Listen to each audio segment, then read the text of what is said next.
proste sloboda prejavu, to je základný pilier demokracie. Ty by si mal byť schopný hovoriť všetko, kedy si zmyslíš, ešte o to viac, keď je to o verejne pôsobiacich osobách. Vieš, to je keby teraz niekto niečo povie na Fica, čo je premiér, čo má byť verejne kritizovaná funkcia a Fico dá žalobu a on to musí stiahnuť, to jeho, vieš, vyjadrenie, vieš, tak to nemôže fungovať. Nemalo by. Nemalo by, no, ale proste to je mafia všetko.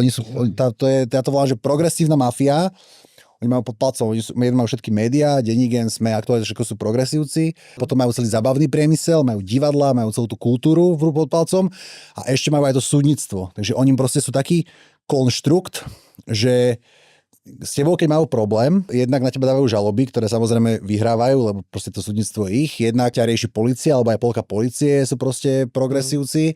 Jednak o tebe píšu všetky médiá články, robia si iba kokota. Proste, že oni keď im vadíš, tak oni ťa vedia normálne, že z každej strany na teba útočiť.